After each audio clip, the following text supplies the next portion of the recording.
কি লাভটা হইল? কি লাভ হইল বুবলি অপু বিশ্বাসের?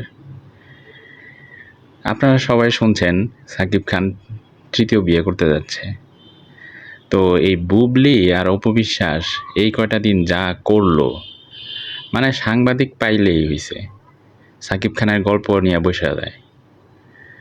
মানে এখন সাকিব খান মানে কতদিন ধৈর্য ধরবে, আর কত? তো শেষমেশ এবার আর না পাইরা বলতেছে যে আমি এবার তৃতীয় বিয়ে করব।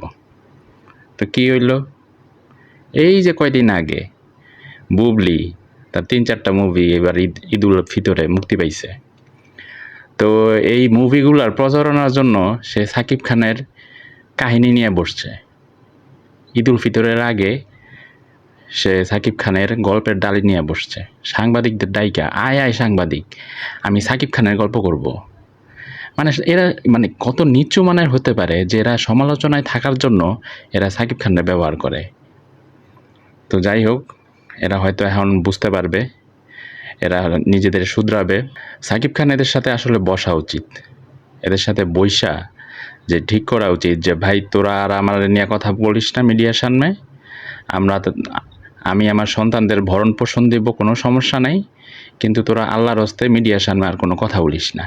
এরকম করে যদি সমস্যাটা সমাধান করা যায়। তো যাই হোক, আমাদের সাকিব খান আবার তৃতীয় বিয়ে করতে যাচ্ছে। শোনা গেছে যে তার নতুন বউয়ের বাড়ি হচ্ছে মুন্সিগঞ্জে, এবং তার নাম হচ্ছে গিয়ে তালেবেশ্য দিয়েই শুরু। সাকিব খানের যেরকম তালেবেশ্য দিয়ে শুরু, তার নতুন বইয়ের নামও তালেবেশ্য দিয়ে শুরু। সে নাকি আবার ডাক্তার। তবে সাকিব খানের এই কাজটা কিন্তু করার উচিত ছিল আরও প্রায় 12 বছর আগে। তার প্রথম বিবাহটাই করা উচিত ছিল যারা মিডিয়াতে কাজ করে না এরকম একজন মানুষকে, কারণ উনি নিজে মিডিয়াতে কাজ করে। তো এখন উনি যদি আবার মিডিয়ার লোককেই বিয়ে করে, তাহলে তো মানে উনি কাজ করবে একদিক দিয়ে, আর ওনার বউ ঢোল পিটাবে আরেক দিক দিয়ে, মানে একটা ঝামেলার মধ্যে।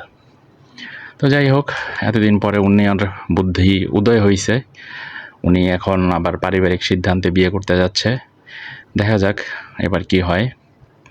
তো আর যাই হোক, আল্লাহর হস্তে সাকিব খানের প্রতি অনুরোধ, ভাই আর বিয়া করিস না, অনেকগুলা করছিস, এবার ঠিকঠাক কইটা বিয়া কর এবং সংসারী হ।